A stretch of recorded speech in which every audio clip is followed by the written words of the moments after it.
Thank you very much, everyone. I am very happy to be here. I am here thanks to the collaboration that is ongoing between the University of Malta Institute of Digital Games and the Ritsumegan University. This collaboration, I think, is very fruitful, and it's bringing our researchers here and vice versa. We're really happy about what's going on between the two universities, and I want to thank everyone that helped me being here. Today, I will be talking about my most recent publication. It's called How Musical Are Game Players. And my intention with this is to show how digital games can be considered as musical situations.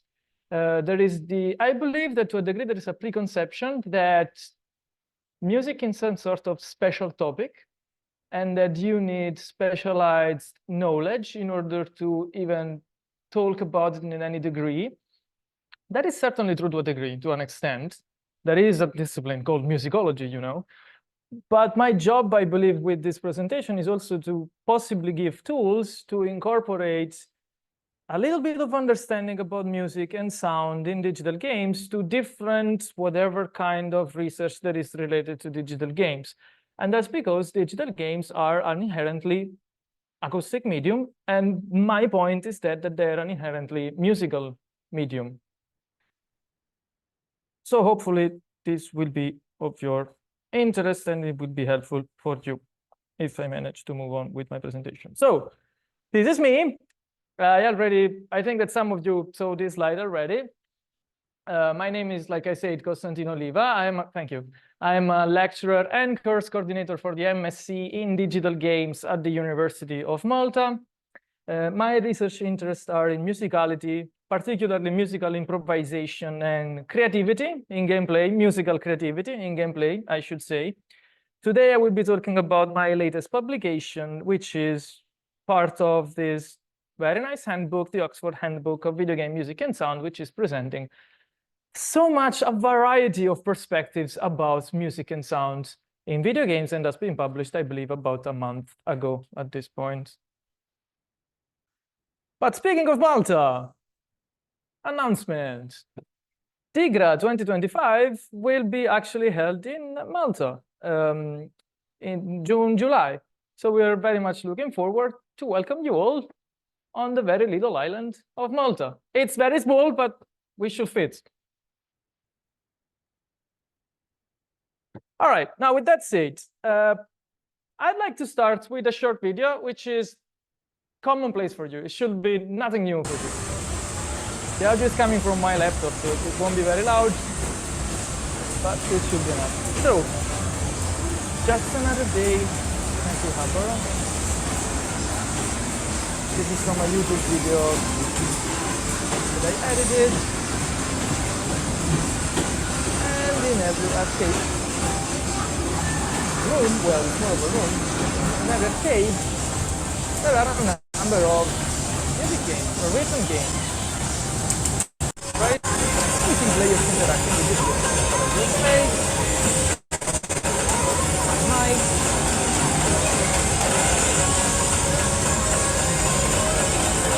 It seems to be very simple. We have a general understanding that these are musical games and that their interaction has to do with music.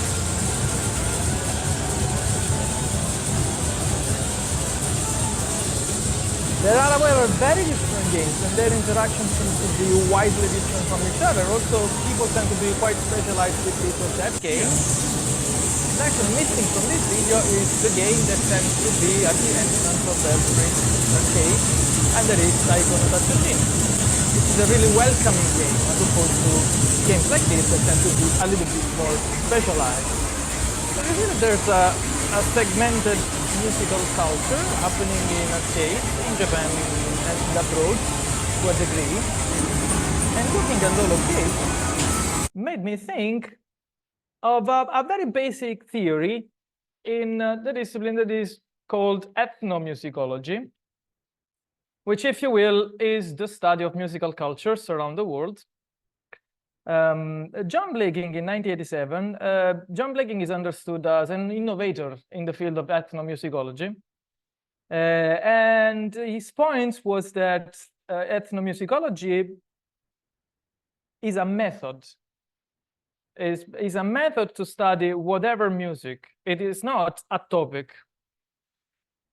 Before Blaking, ethnomusicology was supposed to be essentially the study of folk music outside of the Western tradition. After Blaking, this very problematic setup of ethnomusicology was discarded, and it became more or less what Blaking is predicating here.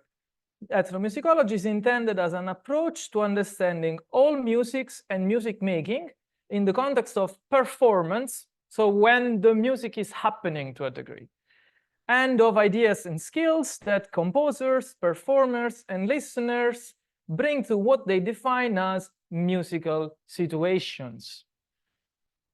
So when I read this, and when I thought about the video that I've shown before, I thought to myself, well, obviously that's a musical situation. I think that there are so many much different ways of interacting with digital games in musical terms that has to be a musical situation, and that the people that are involved in that, the composers, if you will, of those games, the performers, meaning the players that play with those games, must have an understanding of the fact that they are involved to a degree in a musical situation. Moreover, digital games are also to be considered as a venue for what is called musicking. Musicking is a concept introduced by musicologist Christopher Small in 1998.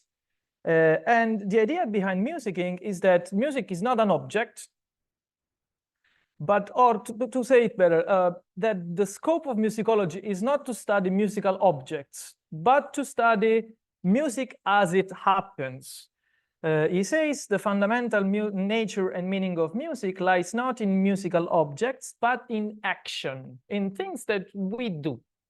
To music, he says, is to take part in any capacity in a musical performance, whether by performing, listening, rehearsing, or practicing, or also by composing, or even by dancing. Dancing is a very interesting example in that sense, because you might consider, perhaps superficially, we might consider that dancing in some sort of reaction to music. That music is there and that dancing is a reaction to it.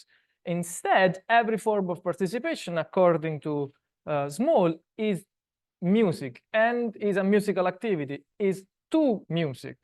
So we are musicking even when we listen to music.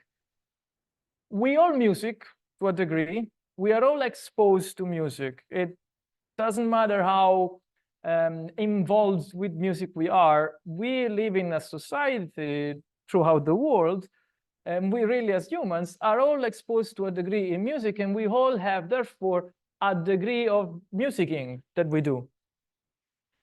So the question becomes, how do digital games, what's the role of digital games in all of this? It has been noted in the field of new interfaces for musical expression, which will be a field that is concerned with the development of digital instruments, to simplify it. The term musicking has emerged to describe a more accessible music-making activity that is not exclusive to trained musicians. So we see that digital technology is making music making, whatever music making is supposed to be, let's say an active form of musical participation, more available, and we don't need to be trained musicians in order to take part. This trend, they write, has produced designs which have enabled non-musicians to actively play with music rather than only passively listening to music. This latter phrase to me seems to be, are they talking about games, right? Are they talking about the games that we've seen before? They are not. They didn't realize that. So what I would like to contribute to this is with the point that digital games do not solely remediate music, meaning that it's not a surrogate of, say, playing guitar, or it's not a surrogate of participating in music in forms that we know already. It's actually a new musical opportunity that we have available for ourselves, and that most of us actually take. So today, I would like to understand how can musical situations be framed within the context of digital games.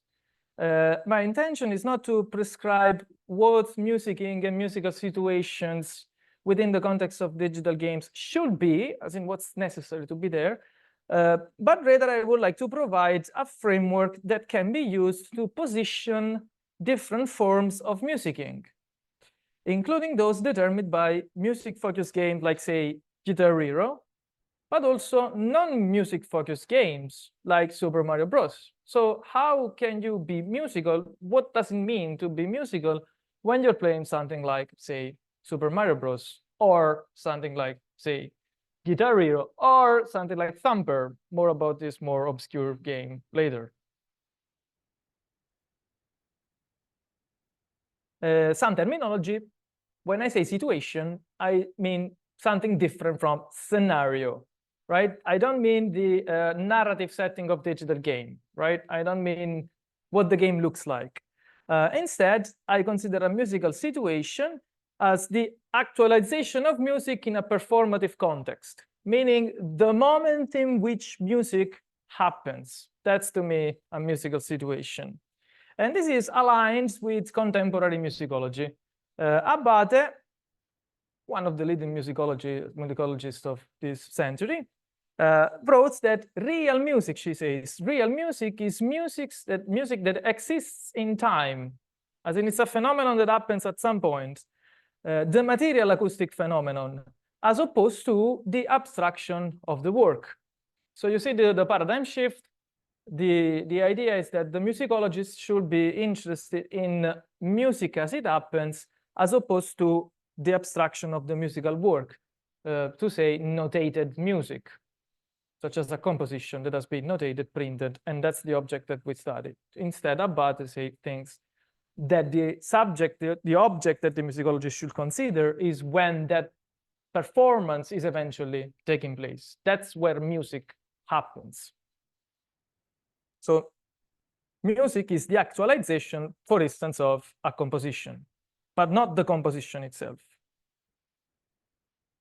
All right, with all of that said, I haven't really talked a lot about games up until now. So what is this thing called games? There are, of course, many different takes on how games are supposed to be identified, how games are supposed to be classified. Today, I would like to focus on the concept of games as perspectives. Jesper Juhl, in 2019, wrote an interesting book in which he made a point. He said the classic game model that he made in 2003, basically a model in which he described certain characteristics that games are supposed to have in order to be considered as such, in order to be games. Well, this model made it useful for noticing when our conception of game changes, meaning that it seems that this concept of game is changing with time. By now, whole subgenres like walking simulators a la Proteus go beyond the classic model. So digital games are a territory of experimentation, and some of this experimentation goes in directions that defy classical understanding of what games are supposed to be. For instance, in a game like Proteus, you don't win or lose. So things like winning and losing conditions do not necessarily apply to contemporary digital games, particularly to experimental digital games. So are they games or not? Well, according to Juhl, it's sort of pointless to ask that question, but rather we should look at what is accepted within the community of people that revolves around this thing that we call digital games. And I think that this is a very healthy way, to be honest, of understanding digital games. It's, however, not necessarily a new perspective. Back in 2015, Arsen and Kaleya already prominently mentioned that the objects we call digital games are not games in and of themselves. They're not necessarily, because of their structural qualities, digital games. They are, they say, software applications that are designed to afford one or several simultaneous game perspective, meaning that the user, according to this picture, the player, the human agent, interacts with the object and determines what the object is supposed to be doing within certain limits. They call this the cybermedia process. This model does not dictate those characteristics that are specific to games and only games, but instead outlines general elements that happen to be present in this thing we tend to call games, and a number of other systems. What makes any of these systems such is ultimately the subjective ludic perspective taken on it. In other words, they say it's our ludic perspective, it's our will to play that makes these interactive objects, the digital games that we know, and therefore we call them digital game. It's because of our own perspective and on our own ludic inclination. So in order to perform this analysis, they identify 4 elements. The player, like I say, the player, the human agent, the sign, the mechanical system, and the material side of these objects. And today I will analyze these 4 different elements in relation to how can they determine a musical situation. So what is musical about all these different elements, and how these elements can let musical situations emerge. So let's start with the sign system. According to Arsenet Calleja, the sign system will be one or more systems of signification, whether this is alphanumeric text, imagery, or sound, or other expression types. Our concept of sign follows general semiotic theory, Umberto Eco, 1976. In other words, the sign system of digital games will be their surface, their skin. Imagine that Mario Kart, you take the game and it's just boxes. Remove old Mario, remove all the graphics, and substitute with it something that is gory. You have changed the semiotic system of the game. Now the game looks different, but the black box of the game remains the same. So there's the idea that the sign system, particularly in design, in game design, that the sign system is very important in order to determine a certain reaction from the player, in order to communicate to the player what is going on with this game that we're designing. For example, the simplest example of that, rather than Mario Kart, actually will be chess. What is the sign system of chess? Well, we have all these pawns, and they represent a battle between 2 kingdoms. There's the pawn, and the pawn is sacrificable. You can sacrifice the pawn, that's what it does. There's the horse, and in fact, the horse jumps. So you see that the sign system is very well aligned with the rules of the game. There's the king. When the king falls, the kingdom has fallen. That is a very functional sign system that eases our way into playing chess. Digital games have very extensive sign systems. And I would like to make an example based on a game called Brutal Legend, which was published in 2009. It is set in a universe somewhere between Lord of the Rings and Spinal Tap, which is a fictional band, where the main character is a roadie for a heavy metal band and brandishes an electric guitar as a weapon. So I will now subject you to watching a trailer for Brutal Legend.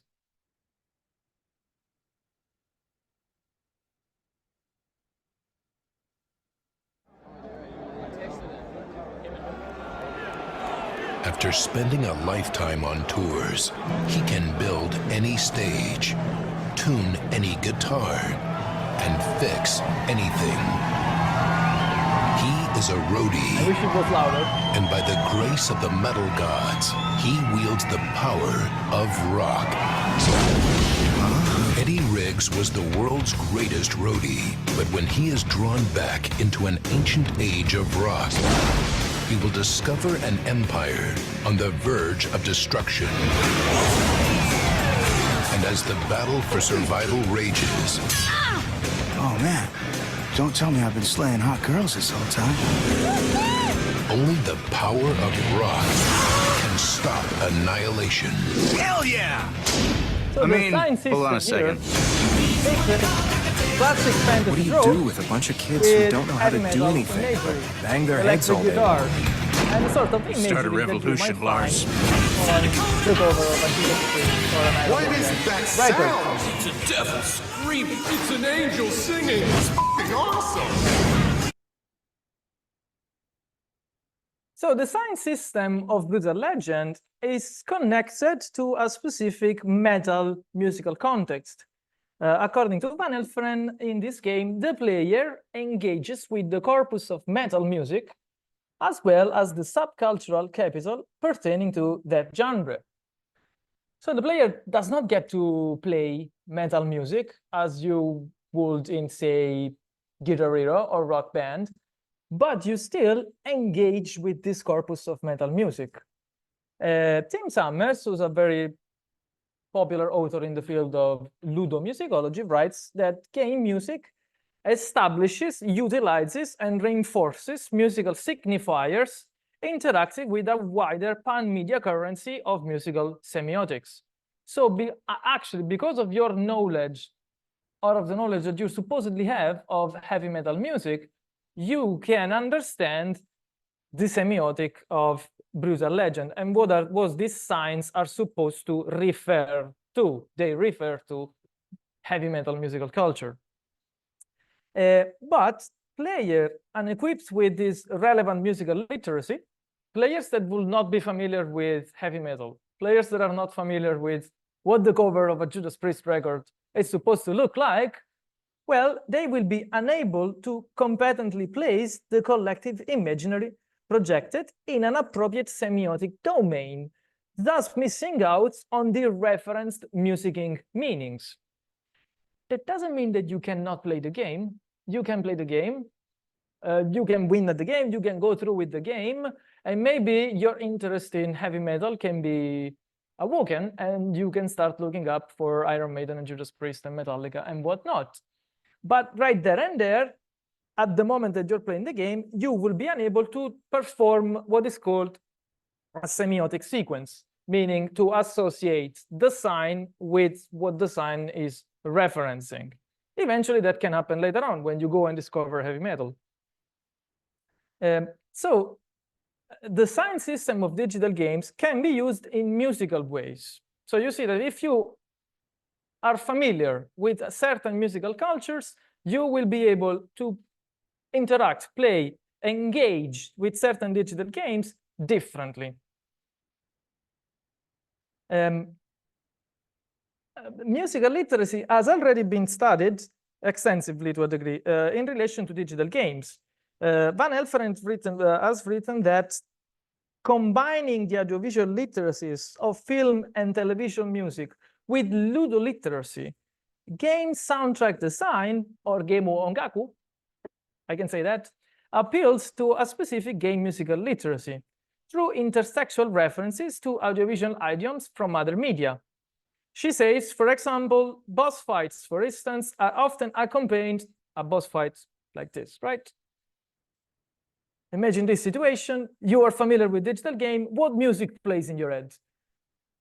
They are accompanied by high-tempo, brass-heavy, dissonant orchestral scores with syncopated percussions that players recognize, she says, from exciting scene in heroic action movies. So she considers a situation in which the player is already familiar with these musical tropes, with certain musical concepts that come from movies. Then you watch the movie that has to do with action and heroic action movies, you know that when the music gets tense, that accompanies a tense situation. So when a boss appears, you connect what is going on with your previous understanding of musical tropes. She says that, but I think that this is quite outdated. a few years ago, Ritsumegan held the DIGRA conference. And in the DIGRA conference, a term was established, which now evades me, of course, Ludomix. The Ludomix, meaning an updated version of the anime mix, typical of the media mix, sorry, of the media mix of the Japanese musical, of the Japanese media, right? So I guess that you might have a general understanding of media mix. What I'm trying to say here is that these days, people maybe play games and get accustomed to certain musical tropes before they actually watch movies, or at the same time, games inhabit this media culture, and sometimes they have a prominent role. So not necessarily you get your references from movies and then you apply them to games. Sometimes it's actually the other way around. Nonetheless, game music establishes, utilizes, and reinforces musical signifiers. And we do all of that thanks to what is called semiotic hearing, meaning that when we listen to the music of digital games, we perform a semiotic operation and we connect the tropes that we listen to previous or other experiences that we might have had with other media, such as, for example, films. So there is that, and that's pretty much established from more or less 10 years in ludomusicology. What I would like to add to this is that musical literacy can also be found outside acoustic elements in the visual sign systems of digital games. For example, this is Taiko no Tatsujin, a game that I expect more or less everyone to be familiar with to a degree. Through visual elements, Taiko no Tatsujin sets up a playful matsuri of its own. As you can see, this is from a promotional image. As you can see, Taiko no Tatsujin features some number of elements to position itself as some sort of very playful matsuri. And this range of references is imbued with musical value. In this context, they can be considered as part of the musical media literacy conveyed by the game. In fact, Taiko no Tatsujin for a very long time was not imported outside of Japan. And the reason for that is that there was the belief that all of these references would be lost to a Western audience. What is this? I don't know. I don't know what a Yagura bandstand is, right? So people will not understand what the situation is. People would understand that they need to drum along, more or less like they do in Guitar Hero, but they wouldn't get all of the context of Taiko no Tatsujin. Thus, basically, they wouldn't get the game, the irony of the game, what the game is supposed to represent, the sign system of the game. So they wouldn't get that.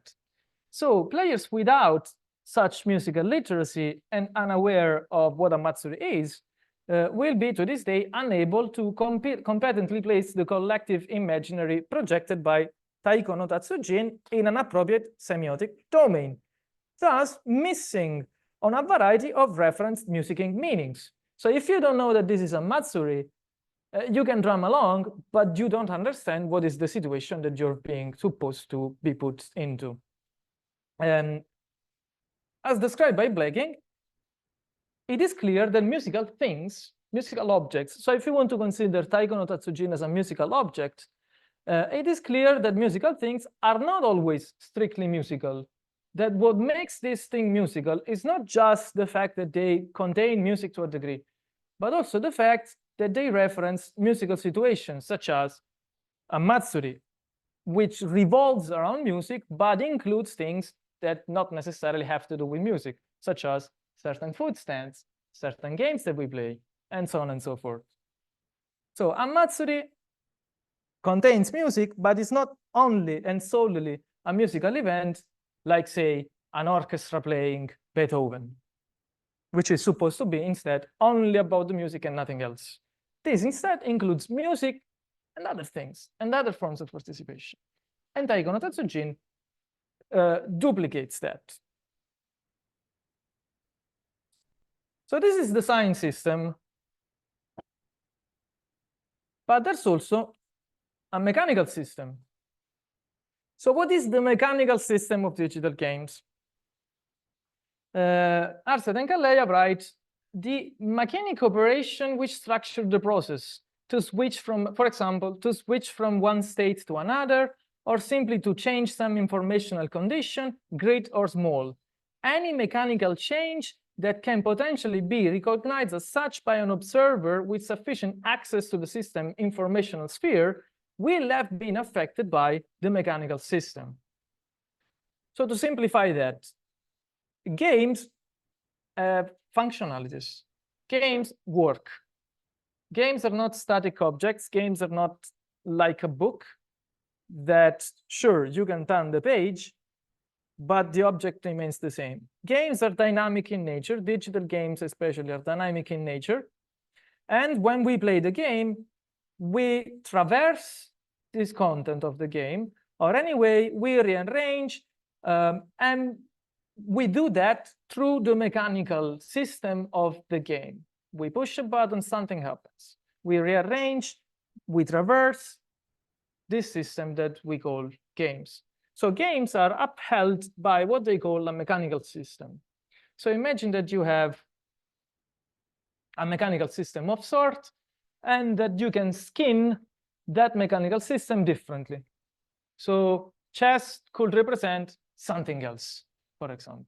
Rather than a king, it could be some sort of other figure. So you can have the same mechanical system and a different sign system.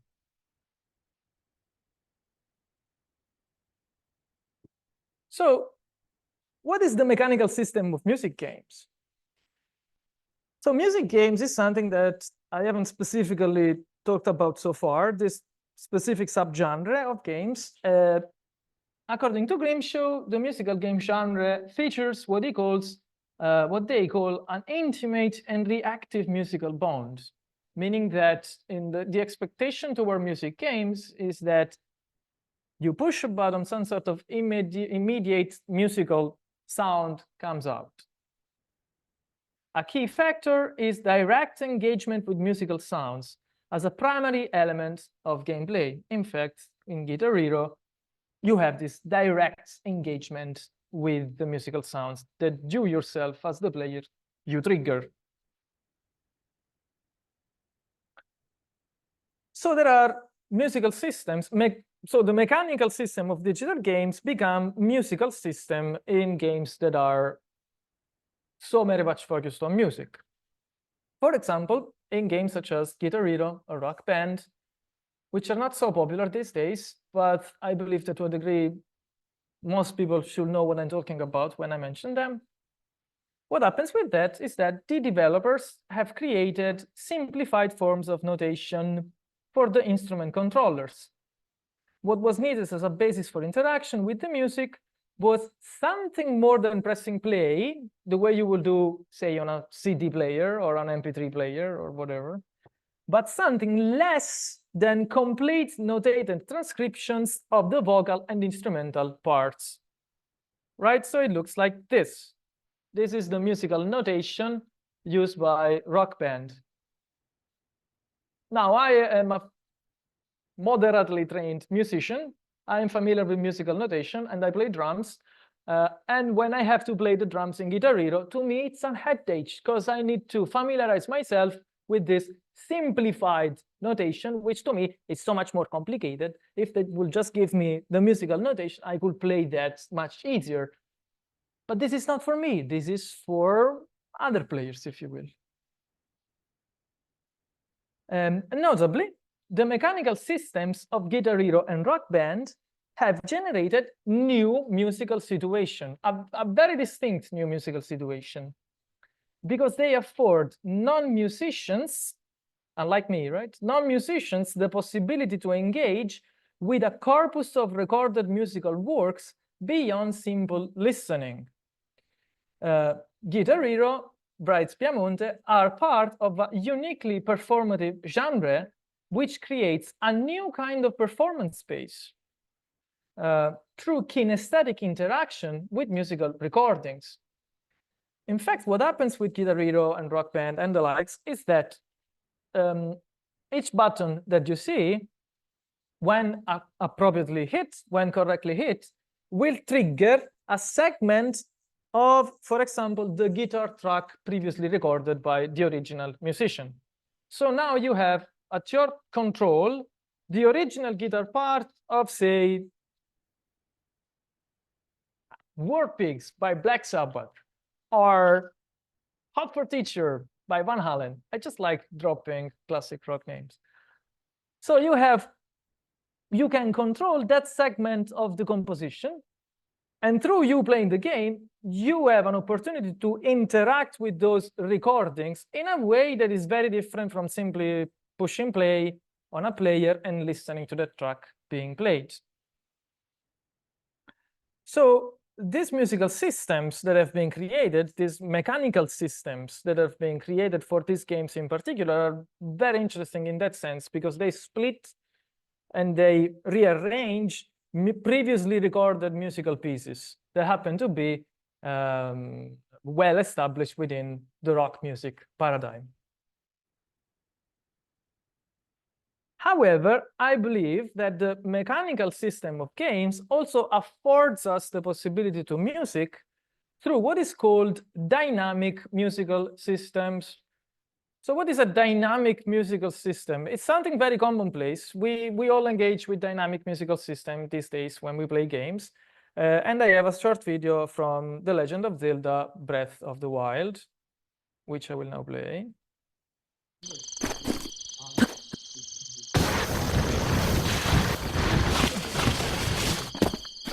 Maybe I can tell you.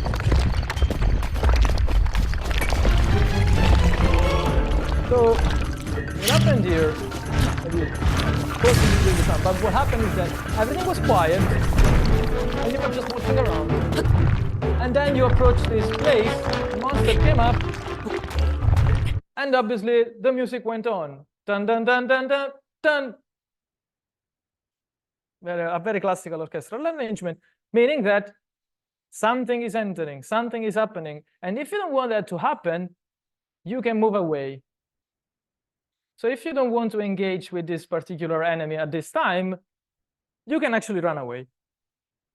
So what happened in there is that you're the player, you're playing, you push the directional button in a certain direction, and not wanting it, you trigger a musical sequence.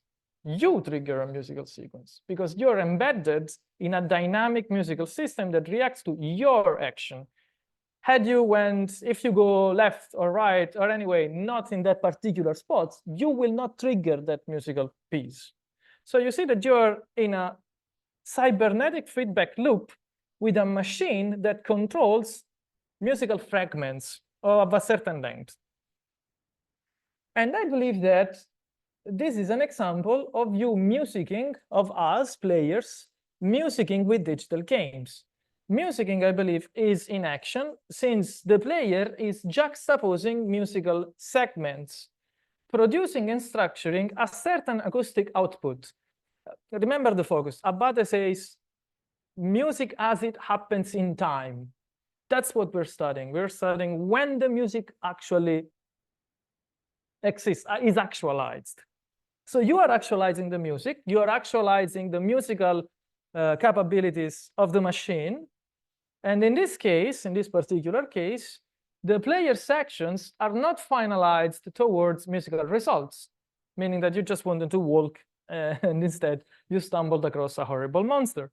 And that brought about some music as well, but are however imbued with musical meaning, since the feedback loop typical of digital games happens to be permeated by musical features, because you're interacting with a system that has music embedded in it.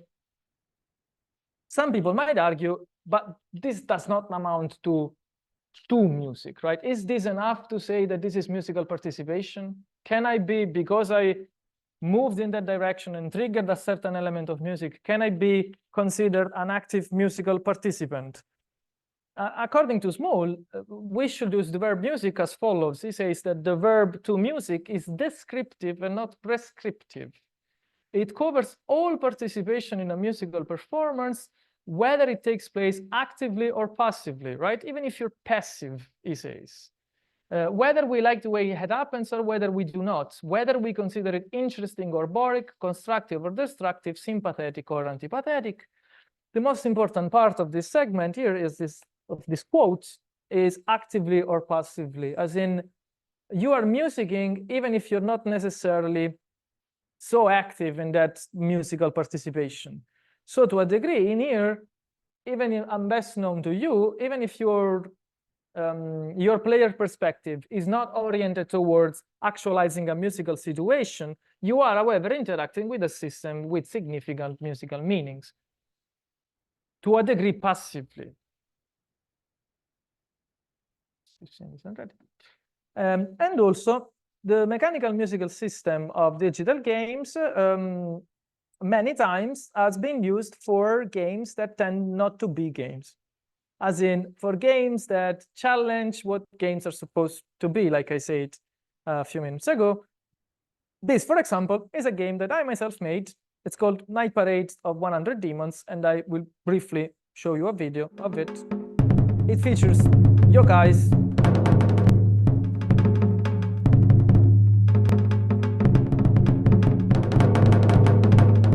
Let's see if we manage to get some more audio. No, we don't manage.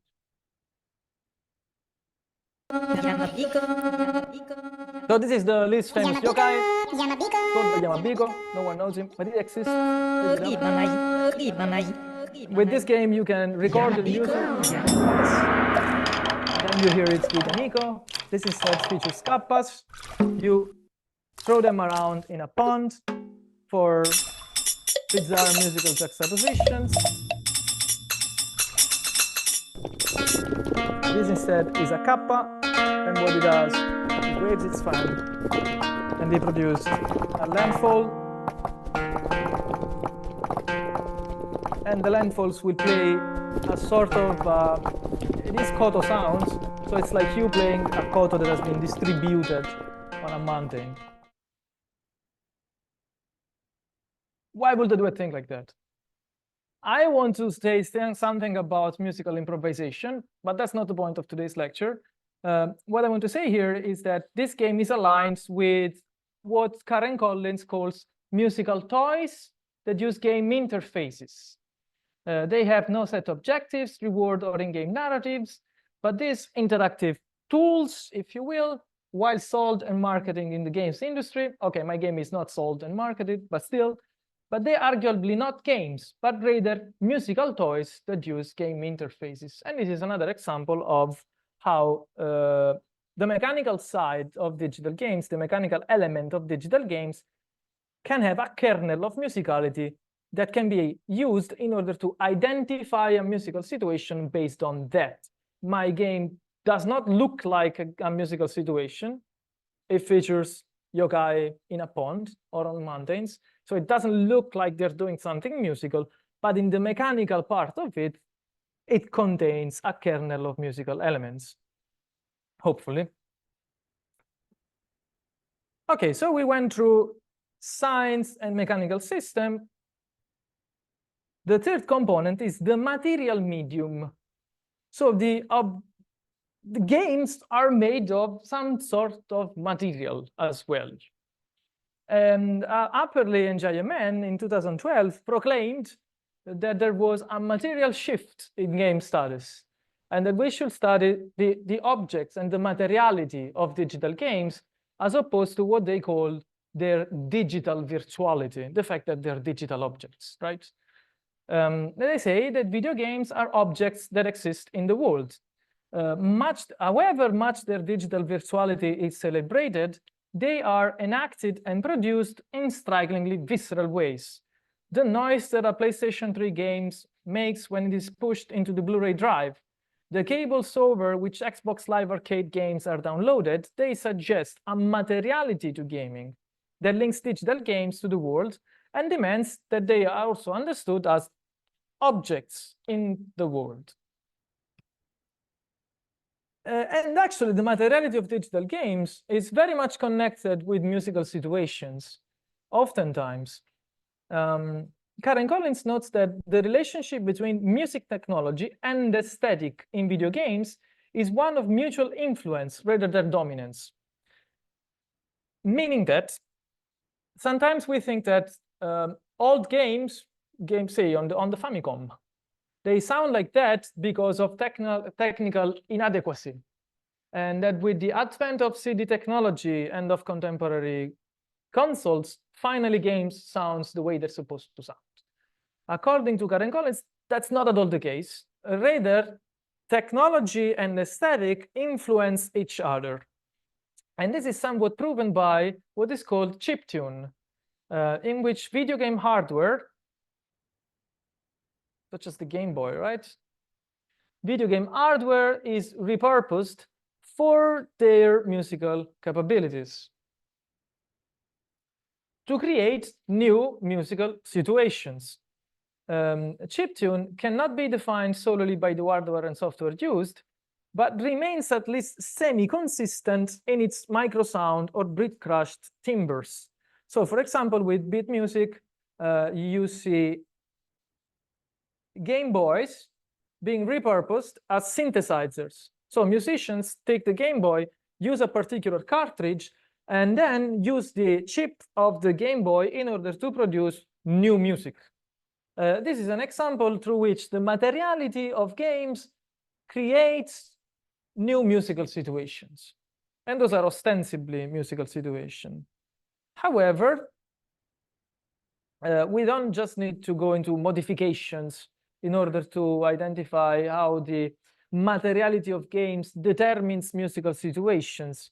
Actually, music games are also very famous for their input devices. For some reason, the trend in the game industry is to create specific input devices for music digital games. And again, if we go to arcades, we see all these different ad hoc custom input devices for music games, right? And we're familiar with those. In here, the input device is obviously the board in which you can step and dance. This really reminds of the connection between musician and musical instrument. Alperson wrote that we need to keep in mind the seamless continuity between the physical instrument, the object, right? The physical instrument and the player's bodily connection with said instrument. Musical instruments are embodied objects. And to a degree, the custom input devices of music games follow the same principle. They become embodied objects, so much so that, for instance, ambitious players of Taiko no Tatsujin will use modified drumsticks in order to access techniques that are otherwise unavailable by playing with the large bachi sticks that come with the game officially.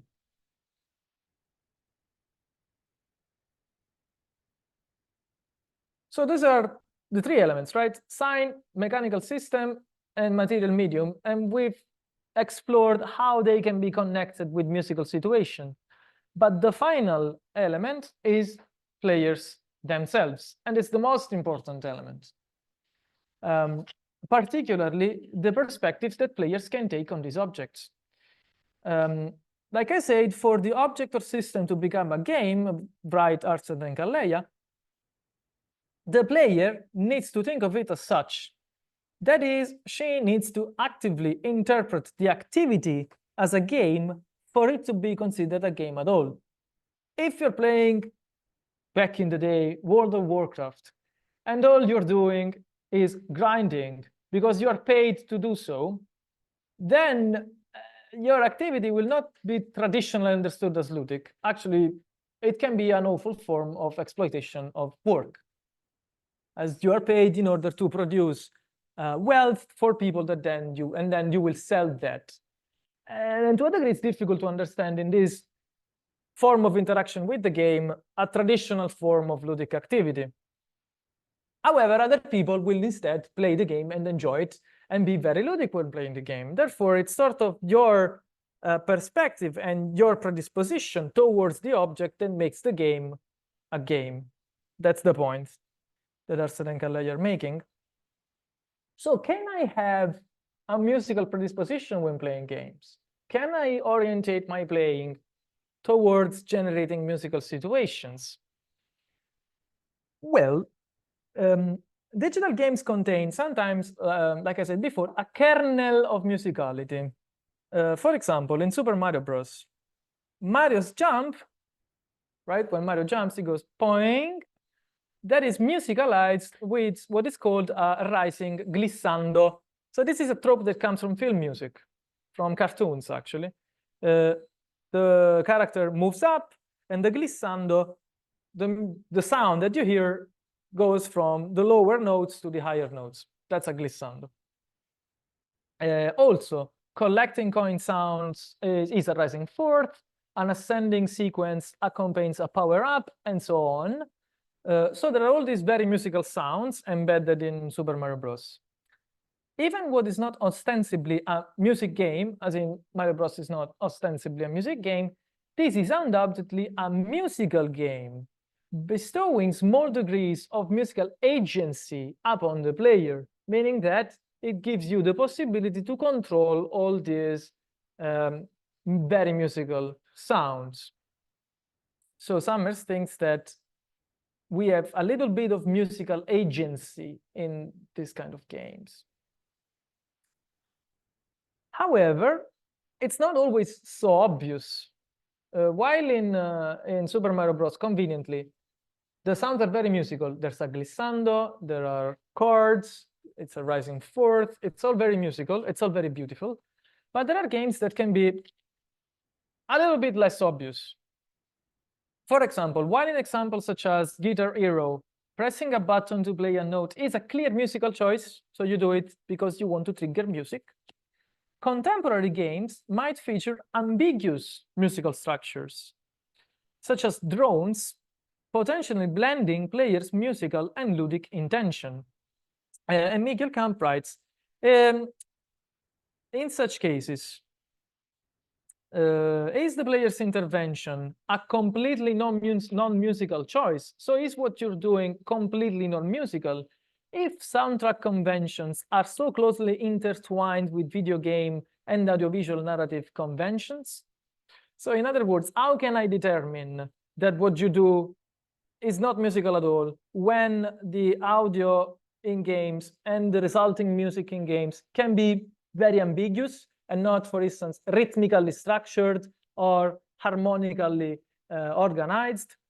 Here's an example called Thumper. I wish it was loud.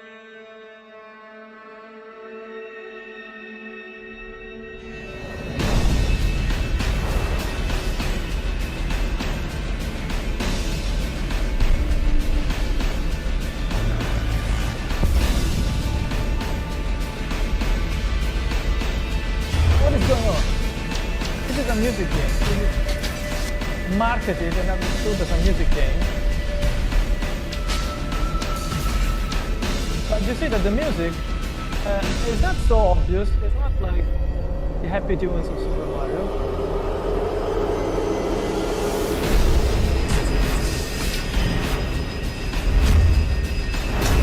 But it's really experimental in nature. When you're playing the game, you realize that you will eventually realize that you have to follow certain rules. But you need to really analyze the audio that is coming to you, and then you will get to understand the musical structures that are in there. But it's difficult to say that your activities are immediately musical, because the musical forms that are being used here are experimental in nature. There are other cases instead in which your intention can be very much clear.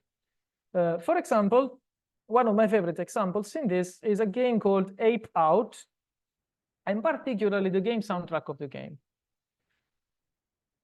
What is very interesting about it is that this soundtrack, right? The soundtrack of the game, so a separate object from the game. They released a soundtrack on vinyl, actually. And what they're saying is that it is an experimental live album. But instead of microphones on a stage, we put a controller in the hands of developer Gabe Cuzzillo to drive the performance. So it's not a separate object, meaning that it's not that they had a complete soundtrack and then they somewhat put it in the game. What they did to do the soundtrack is that they played the game and then they recorded the output, and that's the soundtrack. The results are frenetic, beautiful, rhythmic, and like anything you've heard. That's thanks to brilliant procedural music and sound design. So what happened is that in that particular occasion, when the developer Gabe Cuzzillo produced this soundtrack, that is, performed this soundtrack, is that he had a clear musical goal in mind.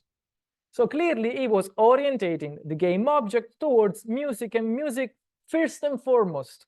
So this is an extreme case in which the musical attitude of the player repurposes the game towards a musical result. And it is an objective that is self-set by Gabe Cuzzillo himself. And this is similar to other games. SimCity, for example, according to Yule, has no goal at all. If trying to explain a playing of such game with the goal framework, we will describe the situation so that the player herself has set the goal to strive for. So in games like SimCity or The Sims or say Animal Crossing, what you do is you set your own goal. If you don't want to buy a larger house in Animal Crossing, you kind of can. It's just that it's so appealing to buy a house and fall into that materialistic loop that is Animal Crossing. But it's up to you. If you don't want, the game doesn't stop. You can do it. Ape Out is another example of this, if you will. You set your own goal, and Gabe Cuzzillo sets its own goal in this occasion, in this particular occasion, in order to produce music, produce a soundtrack even. And this, you see, is a form of performance that follows the footsteps of experimental music.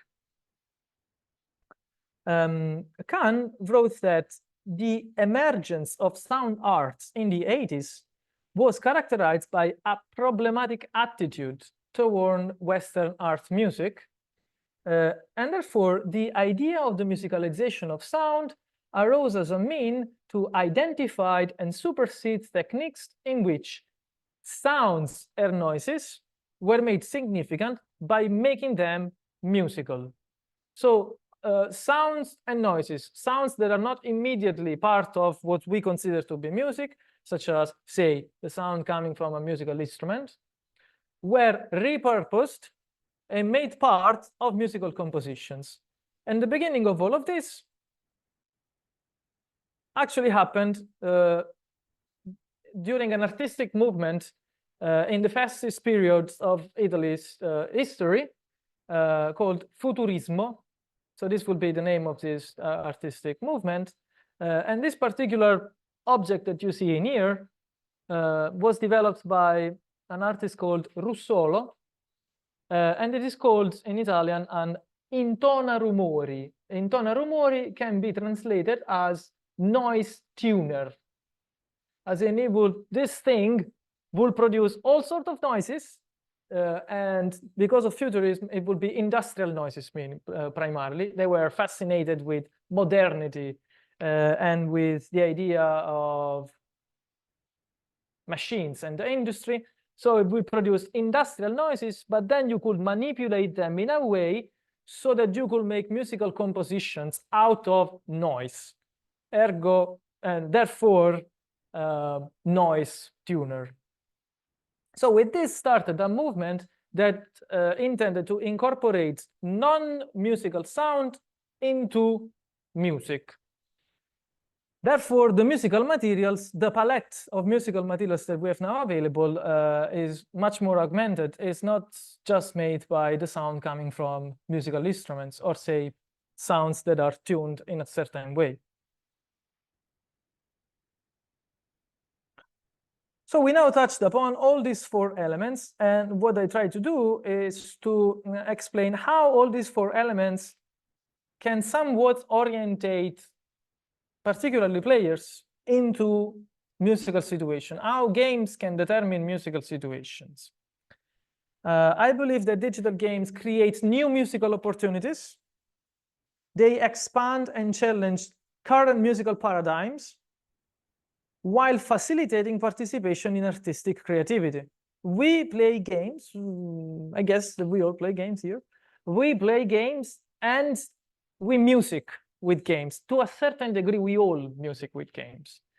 Musical situations are, however, dependent on the individual user creative impulse and perspective, which interacts with a kernel of musical meaning identifiable in the cybermedia, the object itself. So now that you have been subject to me talking for an hour about it, maybe you might play your game and try to be musical with it and see what your musical creativity can suggest you to do with your game. The four elements of cybermedia, sign, mechanical system, material medium, and player, can present distinct musical features and serve as the basis for the analysis of what musical situation in digital games can possibly be.